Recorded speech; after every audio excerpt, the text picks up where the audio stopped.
चुकी, तब क्यों कि मेरे प्रभु मुझसे विलग्न हो जाएं, और इनका रूप सौंदर्य बड़ा अनुपम है और अखिल ब्रह्मांड नायक भी हैं ये, इसलिए कोई दूसरी शक्ति तप करके इनको अपना पति न बना ले, और मैं द्वितीय पत्नी के रूप में न स्वीकार कर ली जाऊं, तो वो तप करने के लिए शतशृंग पर्वत पर चली गईं।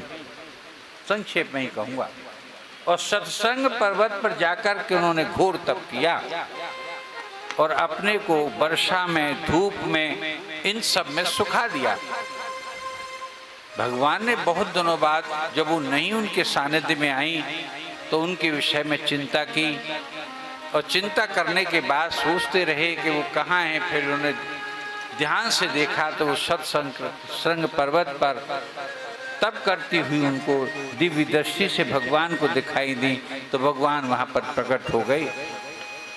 उनकी रूप को देख करके, उनके तपस्वी रूप को देख करके भगवान को इतनी करुणा हुई, इतनी करुणा हुई कि उनका हृदय, नेत्र सब पिघलने लगा और उनको अपने वक्षस्थल से लगा लिया और ये कहा कि संसार में मैं जितने भी रूप धारण करूंगा, मुझे जितने भी अवतार लेने पड़ेंगे, हे राधिका तुम्हारे अतिरिक्त मेरी कोई दूसरी भार्या न होगी।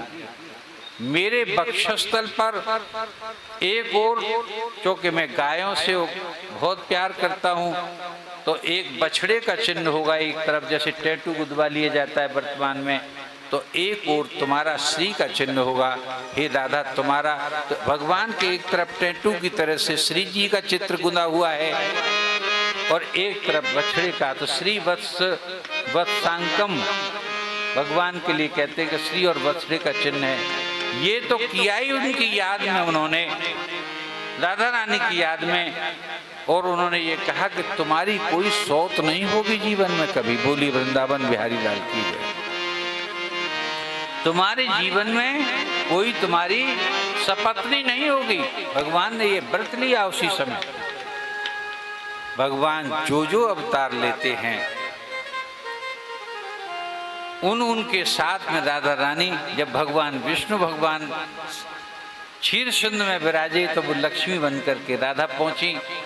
जब हम नरसिंह अवतार लिया तो नारसिंही बनकर के राधा पहुंची।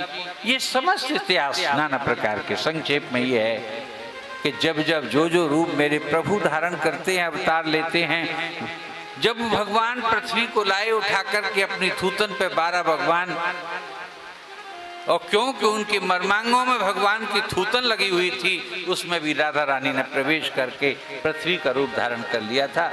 कहने का तात्पर्य है कि राधा तो भगवान के साथ में सर्वत्र विद्यमान है। ये जितना भी ये जो गोपियों का और ये सब वृत्तांत है और संसार में जितना भी, ये सब राधा का ही स्वरूप सामने आ रहा है। सर्वत्र राधा के विषय में बड़ा विस्तार से हमारे ग्रंथों में लिखा मिलता है। कथा आगे चलती है। अरिष्ट का वध होता है। नारद जी कंस के पास आते हैं कि अरिष्टे निहते दैत्ये कृष्णो नाद्भुत कर्मणा। भगवान श्री कृष्ण ने एक अद्भुत कर्म किया, कंस मारना है। अगले ही क्षण कि अरिष्टे निहते दैत्ये, अरिष्ट नाम का दैत्य कंस ने भेजा जो